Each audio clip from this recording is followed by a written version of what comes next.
ಪ್ರೀತಿಯ ವಿದ್ಯಾರ್ಥಿಗಳೇ, ವರ್ಗ ಸಮೀಕರಣಗಳು ಪಾಠದಲ್ಲಿ 2 ಅಂಕದ ಮತ್ತೊಂದು ಪ್ರಶ್ನೆ ನೀವು ಕಲಿಯಲೇಬೇಕಾಗಿರುತ್ತದೆ.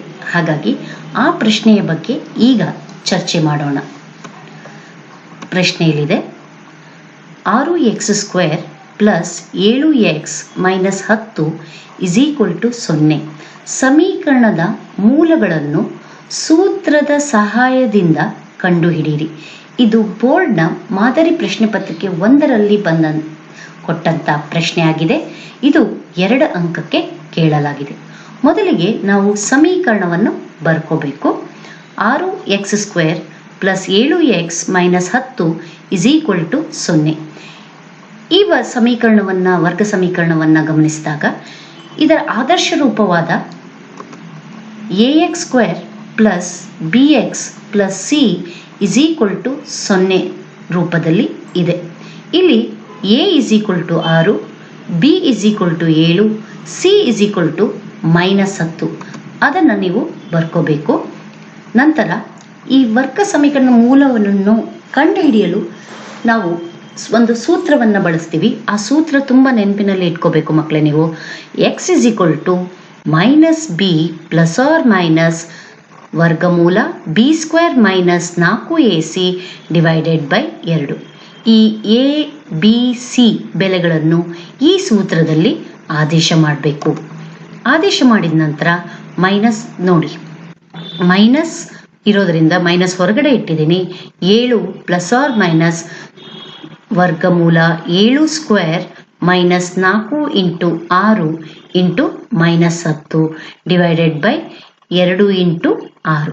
ಇದನ್ನು ಸುಲಭೀಕರಿಸಬೇಕು. ನೋಡಿ, -7 plus or minus square root 7ರ ವರ್ಗ 49, 4 24, 24 × 10 240. ಮೈನಸ್ ಇಂಟು ಮೈನಸ್ ಪ್ಲಸ್ ಆಗುತ್ತೆ. ಈಗ ಈ ಎರಡೂ ಸಂಖ್ಯೆಗಳನ್ನ ಕೂಡಿಸ್ಬೇಕು. ಯಾವ್ದ್ಯಾವುದು? 49 ಮತ್ತು 240 ಕೂಡಿಸಿದ್ರೆ ನಮಗೆ 289 ಬರುತ್ತೆ. ಇದು ಯಾವ ಸಂಖ್ಯೆಯ ಒಂದು ವರ್ಗ ಸಂಖ್ಯೆ ಆಗಿದೆಪ್ಪ ಅಂದ್ರೆ ಇದು 17ರ ವರ್ಗ ಸಂಖ್ಯೆ ಆಗಿದೆ. ನೋಡಿ, so x = -7 plus or minus 17 divided by 12. ಇದನ್ನ ಪ್ಲಸ್ ಆರ್ ಮೈನಸ್ ಅಂತ ಹೇಳಿದಾಗ ಅವುಗಳನ್ನ ಬೇರೆ ಬೇರೆಯಾಗಿ ಬರ್ಕೋಬೇಕು ನಾವು. ಅಂದ್ರೆ ಒಂದ್ಸರಿ ಪ್ಲಸ್ ಆಗಿ ಬರ್ಕೋಬೇಕು, -7 plus 17 divided by 12. ಇನ್ನೊಂದ್ಸಾರಿ -7 minus 17 divided by 12.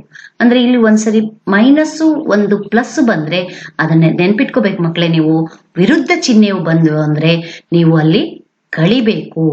ಅಂದ್ರೆ x = 17ರಲ್ಲಿ 7 ಹೋದ್ರೆ 10, 10 ಡಿವೈಡೆಡ್ ಬೈ 12. ಇಲ್ಲಿ ಎರಡು ಒಂದೇ ಚಿಹ್ನೆಯು ಬಂದಿದ್ದಾವೆ. ಹಾಗಾಗಿ ಎರಡೂ ಸೇಮ್ ಚಿಹ್ನೆ, ಒಂದೇ ಚಿಹ್ನೆ ಇತ್ತು ಅಂದ್ರೆ ನೀವು ಅದು ಕೂಡಬೇಕು, ಅದೇ ಚಿಹ್ನೆನೇ ಇಡಬೇಕು. ಇದು ಬಹಳ ಮುಖ್ಯ ಮಕ್ಕಳೇ. ಹಾಗಾಗಿ 7 17 ಕೂಡಿಸ್ತಾ ಇದ್ದೀನಿ. ಸೊ ಚಿಹ್ನೆ ಮೈನಸ್ ಇರೋದ್ರಿಂದ ಮೈನಸ್ ಇಡ್ತಾ ಇದ್ದೀನಿ. ಅದು -24 ಡಿವೈಡೆಡ್ ಬೈ 12. ಇದನ್ನ ಮತ್ತೆ ಸುಲಭೀಕರಿಸಬಹುದು. ಅಂದ್ರೆ ಇದು 2ರ ಮಗ್ಗಿಯಿಂದ ಹೋಗುತ್ತೆ. ಅಂದ್ರೆ ಸುಲಭೀಕರಿಸಿದಾಗ ನಮ್ಗೆ ಹೆಂಗ್ ಬರುತ್ತೆ?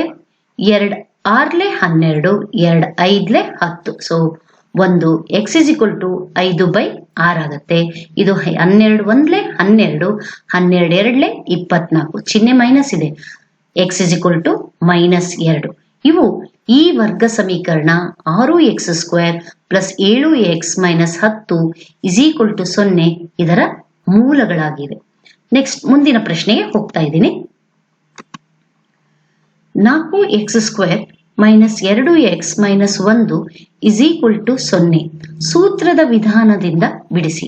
ಇದು ಬೋರ್ಡ್ನ ಮಾದರಿ ಪ್ರಶ್ನೆ ಪತ್ರಿಕೆ 2. ಅದು 2018 ಮತ್ತು 19 ಸಾಲಿನಲ್ಲಿ ಬಿಟ್ಟಂತ ಪ್ರಶ್ನೆ ಪತ್ರಿಕೆಯಲ್ಲಿರುವಂತ ಒಂದು ಪ್ರಶ್ನೆಯಾಗಿದೆ. ಮೊದಲಿಗೆ ವರ್ಗ ಸಮೀಕರಣವನ್ನು ಬರ್ಕೋತಾ ಇದ್ದೀನಿ. ವರ್ಗ ಸಮೀಕರಣವನ್ನು ಬರ್ಕೊಂಡ ನಂತರ 4x² ಮೈನಸ್ 2x ಮೈನಸ್ 1 = 0. ಇದು ವರ್ಗ ಸಮೀಕರಣದ ಆದರ್ಶ ರೂಪವಾದ ax² plus bx plus c = 0 ರೂಪದಲ್ಲಿದೆ. ಅಂದರೆ a = 4, b = -2, c = -1. ನೋಡಿ, ನಂತರ ವರ್ಗಮೂಲವನ್ನು ಕಂಡುಹಿಡಿಯುವಂತ ಸೂತ್ರ x is equal to minus b plus or minus square root b square minus 4ac divided by 2. ಇಲ್ಲಿ ಎ ಬಿ ಮತ್ತು ಸಿ ಬೆಲೆಗಳನ್ನ ಈ ಸೂತ್ರದಲ್ಲಿ ಆದೇಶ ಮಾಡಬೇಕು. ಆದೇಶ ಮಾಡಿದ ನಂತರ ಬಿಗೆ ಅವಾಗಲೇ ಮೈನಸ್ ಚಿಹ್ನೆ ಇದೆ, ಸೊ ಅದ್ರ ಬಿ ಬೆಲೆಗೂ ಕೂಡ -2 ಇದೆ.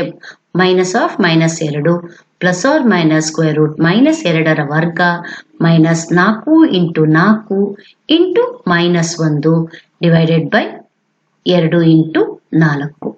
ಈಗ ಗುಣಿಸಿದಾಗ ಚಿಹ್ನೆ ಗುಣಿಸಿದಾಗ ಇದು ಪ್ಲಸ್ ಆಗುತ್ತೆ.